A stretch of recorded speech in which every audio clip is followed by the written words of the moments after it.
El asambleísta Jorge Chamba, quien daba a conocer cuáles son los objetivos de este proyecto.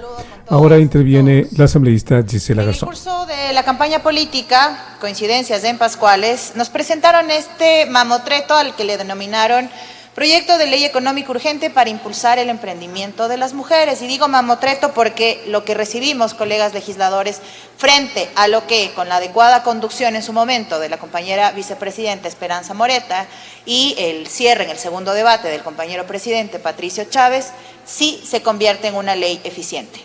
Y eso es una de las cosas que hay que destacar del trabajo de los colegas alternos y alternas en su momento y posteriormente quienes, retornando de la campaña, asumieron el debate. Así es que sí, transformamos un mamotreto en una ley que, si bien no cubre todas las necesidades, porque debería pasar por un enfoque preventivo de cara al por qué las mujeres acaban siendo emprendedoras, muchas de ellas porque perdieron el empleo o, en su defecto, están en un círculo de violencia que, entre otros, depende de los recursos de su pareja, tiene muchas mejores condiciones que lo que recibimos. Así es que pretendieron instrumentalizar la necesidad de las mujeres en favor de la campaña y la realidad es que, más mentiras, creería que no. Este proyecto de ley, que logró ser nutrido desde diferentes perspectivas, contó con la participación de diferentes sectores, sobre todo de aquellos que sienten mucho más, con mucha más tristeza, con mucha más violencia, el resultado de todo lo que estamos viviendo. Por ejemplo, la representación de mujeres afro de frontera, por ejemplo, la representación de mujeres de la economía popular y solidaria a quienes se les adeuda hasta un año, a pesar de haber hecho el servicio al sector público como corresponde, y entre ellas también madres de víctimas de femicidio, que en su mayoría además son mujeres que superan los 40 o 50 años, que se quedan a cargo de niños pequeños y que en su condición y en el estado actual del país les resulta muy difícil entrar a trabajar. Es decir, hay una serie de perspectivas desde la diversidad que somos y tenemos las mujeres, y por supuesto incluyendo también a las diversidades sexuales, que se ha planteado en el proyecto de ley. Por eso, si ustedes revisaron, incluimos a las mujeres en toda su diversidad. Y eso significaba también identificar que hay mujeres que no están formalizadas desde la vigencia de la Ley de Innovación y Fortalecimiento del Emprendimiento, que, dicho sea de paso, es mucho mejor que la normativa que pretendía fortalecer el emprendimiento a través de la económica urgente. Esa normativa, que se aprobó hace años atrás, ya cuenta con un parámetro para, por ejemplo, formación, capacitación, acceso al crédito y mejoramiento de las condiciones de los emprendimientos. Por supuesto que desde que se aprueba la Ley de Innovación y Emprendimiento al día de hoy, las condiciones económicas y políticas del país han cambiado, y sociales no se diga. Hemos atravesado una pandemia, hemos atravesado una crisis por la falta de electricidad, y eso, por supuesto, que ha puesto sobre la mesa las desigualdades que enfrentamos y cuáles son los retos de las mujeres en ese sentido. Y las cifras que recibimos, compañeros y compañeras asambleístas, son preocupantes y deben ser también materia de no solo normativa a través de la legislatura, sino política pública, que por supuesto se fundamenta en la legislatura, pero que se aplique al mediano y a largo plazo. La mayoría de mujeres, y lo decía el compañero presidente en su intervención, que deciden emprender lo hacen al haber perdido el empleo. Por lo tanto, es muy difícil que de inicio logren formalizarse, es decir, tener un RUC, pagar una patente, tener un espacio físico e incluso llegar a contratar o generar empleo. Por eso incluimos en esta normativa que se haga un registro de aquellas mujeres que, sin ser formalizadas, puedan emprender o tengan la iniciativa de emprender para que puedan acceder a ciertos beneficios de la ley. Luego, para que ese emprendimiento en nuestro país sea exitoso, tiene que al menos haberse sostenido durante 2 años. Eso nos dijeron los especialistas en la mesa. Y sin embargo, el promedio de sostenimiento de un emprendimiento en nuestro país, liderado por una mujer, nos llega a ser el año. Fracasa el año y busca un siguiente giro de negocio, una siguiente cosa que vender, algo nuevo que acceder, o en su defecto lo deja si por alguna cuestión logra un empleo adecuado. Por lo tanto, también considerando aquello, se mejoran ciertas condiciones a aquellas que, habiendo accedido a un crédito de hasta $3,000 y no lo hayan podido pagar, puedan salir del buró de crédito para que no tengan una mancha en su historial crediticio y no les sea mucho más difícil acceder a un crédito de nueva cuenta.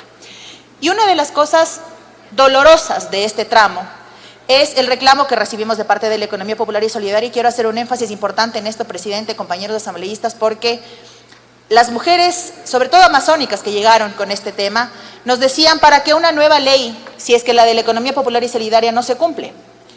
Ellos estaban ese día haciendo un plantón afuera de la plataforma financiera en el norte de Quito, exigiendo el pago de sus pendientes. Por eso incluimos un tiempo para que este pago se pueda cubrir. Nos decían, no, es que eso es derogación de gasto. No, no es derogación de recursos. Si ya fueron contratos celebrados, si ya los servicios se prestaron, si ya todo está cubierto y está hecho de parte de la economía popular y solidaria, que para llegar a ser proveedor del Estado tiene que pasar una serie de filtros, ya lo hicieron. Es que no hay voluntad política para pagarlos o están calculando, ¿no es cierto?, en qué momento de la campaña pagamos para tener alguna noticia o algún titular. Y eso es indolente con esas familias que no tienen un plato de comida que poner sobre la mesa. Todo ese espectro y todas esas consideraciones también, por supuesto, incluyeron a las mujeres beneficiarias del bono. Porque si es que llegaban a ser mujeres emprendedoras y tendrían la exigencia de formalizarse, al acceder a un RUC perdían el bono. Y sin embargo, el bono puede ser quizás el único ingreso fijo mensual ante una necesidad de ingresos diario. Toda esta perspectiva se incluyó en la normativa. Por eso pasamos de 9 artículos a 13 y pasamos a una serie de disposiciones reformatorias y transitorias, cuando habíamos recibido una ley con 9 artículos que reformaban la ley violeta y el Código Monetario y Financiero. Es decir, vuelvo y repito, de un mamotreto a una ley que va a ser útil. Y para sorpresa, quizás de algún sector, para mí no en particular, esta ley que pretendía ser útil para las mujeres, llegó sin ninguna función para el Ministerio de la Mujer. Yo entiendo que quizás en el gobierno saben que la ministra no precisamente es la más eficiente, pero en todo caso cuiden las formas o atribúyanle a alguien la responsabilidad de darle seguimiento para el levantamiento de información, para que esto se aplique un determinado periodo de tiempo, hasta quién fiscalizarle. Pero esto no existía en la normativa. Nos decían que después vendrá en el reglamento, será facultativo, pero alguien tiene que hacerse cargo del rector de la materia, alguien tiene que hacerse cargo de aplicar la ley, alguien tiene que hacerse cargo de responderle a esta asamblea si esta ley no se aplica. Por eso se incluyeron una serie de parámetros alrededor del Ministerio de Inclusión Económica y Social, del Ministerio de la Mujer y del Ministerio de la Producción. Y una cosa que está pendiente también y que no pudimos o que deberíamos incluirlo con un debate mucho más amplio es el tema de la escolaridad. Muchas mujeres que emprenden o que tienen alguna necesidad en particular, mujeres de la informalidad y demás, no han acabado el colegio, no han acabado la escolaridad, no tienen completo el ciclo escolar. Por lo tanto, es mucho más difícil pedirles una serie de requisitos adicionales si es que deciden emprender. Nos hablaba el Ministerio de Inclusión Económica y Social que incluso para bancarizar al sector que recibe el bono ha pasado un tiempo largo y no ha sido posible por las limitaciones para abrir una cuenta bancaria. Por lo tanto, también hay una deuda allí y un pendiente allí respecto a la escolaridad, al acceso digital, a la brecha digital y a quienes son o quienes enfrentan esta brecha digital. Por lo tanto, también se atribuyen algunos temas del Ministerio de Educación de cara a cumplir el ciclo escolar y que pueda darse un seguimiento. Esto que les explico y que les detallo en un breve resumen es lo que hemos trabajado en casi estos 30 días con sesiones permanentes de la comisión y también con decepciones, si se quiere. Porque la normativa que existe podría permitir aplicarse nuevas cosas. Nos decía el gobierno que se pretende en este sentido, por ejemplo, administrar de mejor manera el tema de los trámites en los diferentes niveles de gobierno. La ley de simplificación de trámites está vigente desde el 2018. O no leen la ley o no se han enterado, pero no hacía falta meterlo en esta. Y sin embargo le atribuían a los gobiernos autónomos descentralizados en esta norma económica urgente esa responsabilidad.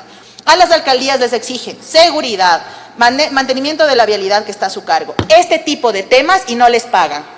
Entonces, una ley sin recursos, entonces una ley sin posibilidad de aplicarse.